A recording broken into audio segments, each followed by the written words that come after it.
Secretary General OIC, respected foreign ministers, ladies and gentlemen. First of all, let me welcome all of you to Pakistan. The irony is that 41 years ago, the extraordinary meeting of the OIC was held in Pakistan. It was discussing Afghanistan. And since then, all the troubles of Afghanistan started. No country has suffered as much as Afghanistan. 40 years of conflict. And then add to it recently prolonged drought, 75% of the people living off the land.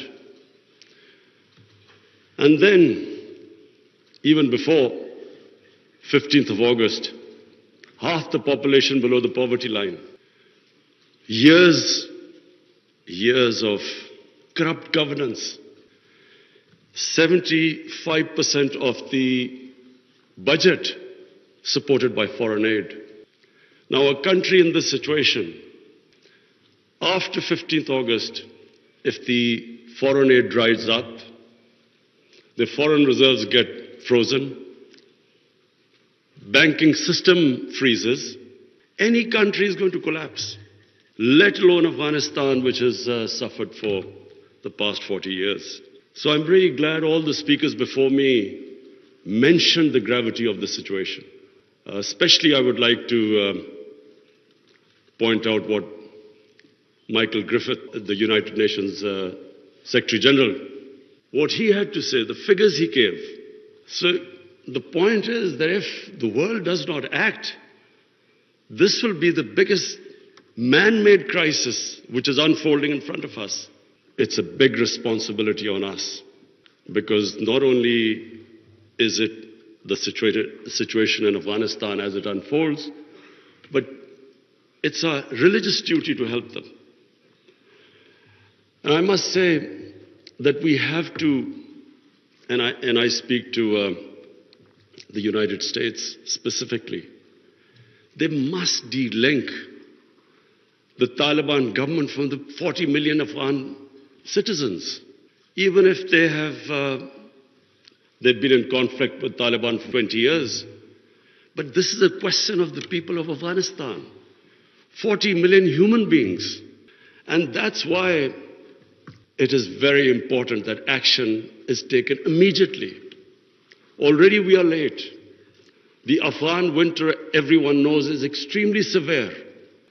And these preconditions the Taliban have to, unless they have an inclusive government, human rights, women's rights, do not allow terrorism from the soil. Unless these preconditions are met, the humanitarian aid will not flow, and their foreign reserves, they won't be allowed to have them, or the banking system won't be allowed to function. This is very important. That first of all, the one time I met the Taliban foreign minister, he categorically said that they wanted to comply with these three conditions.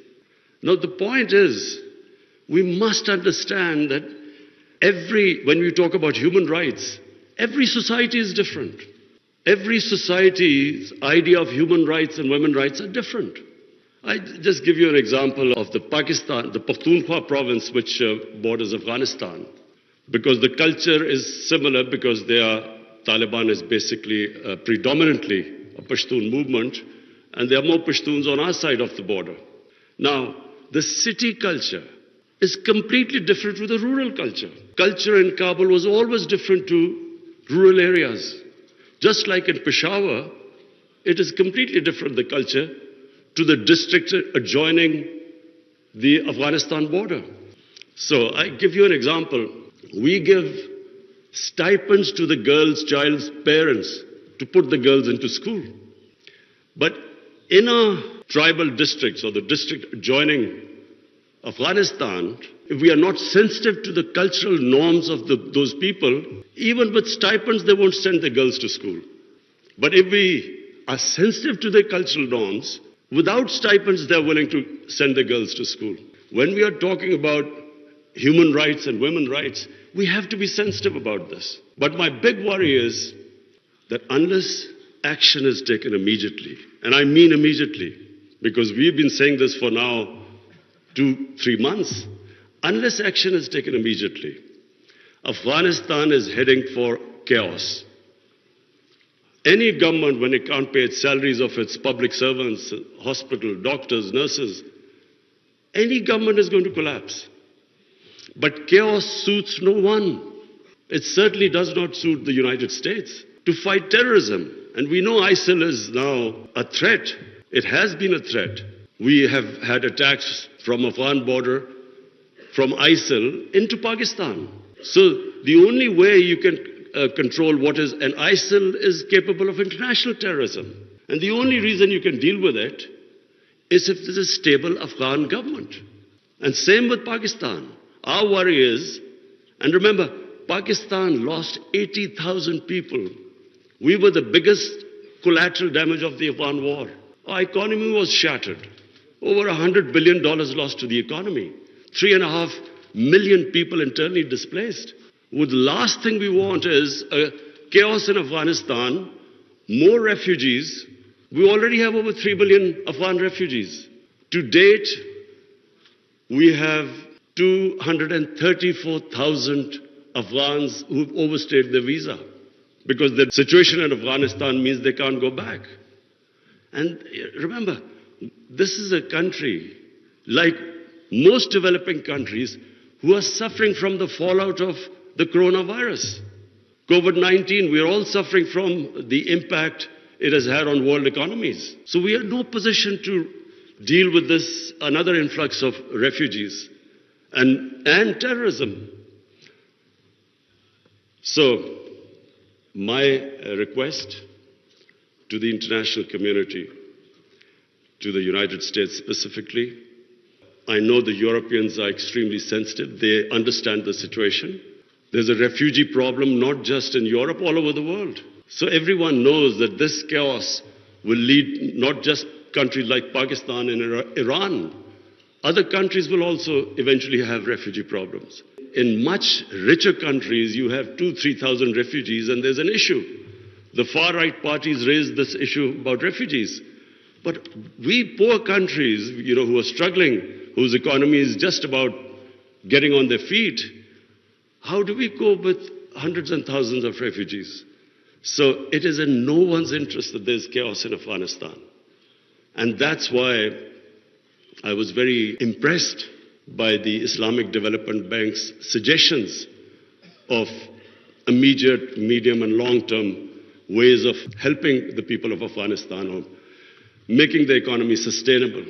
I would look forward to the foreign ministers that you will come up with a roadmap by the end of this evening. And that roadmap not only should be pushed by the OIC, by the United Nations, by the European Union, and by, of course, the United States.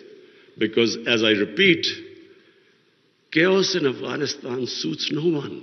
And finally, because I have this platform of the OIC foreign ministers, I would just raise 2 more points. One is Palestine and Kashmir.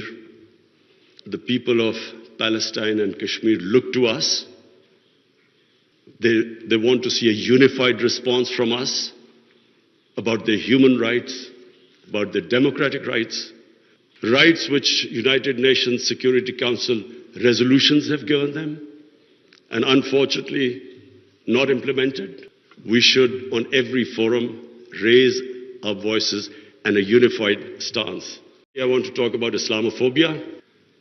Unfortunately, the refugee crisis in Western countries has exacerbated Islamophobia.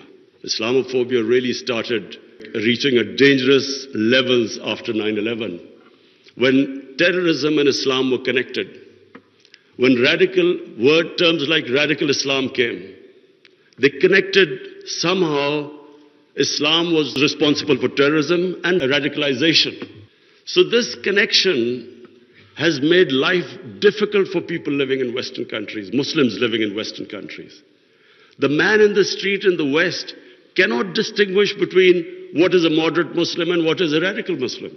So you have stuff like in New Zealand, a man walks into a mosque and shoots 50 people.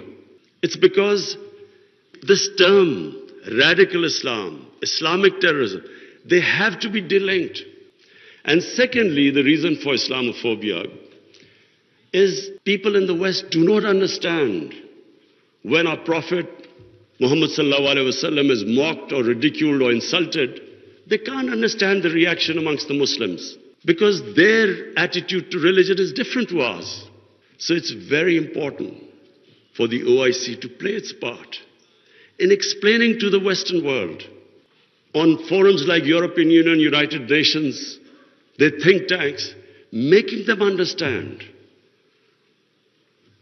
Rather than this gap growing between Muslims and non-Muslims because of inability to understand Islam, it is our responsibility in the OIC that we make them understand.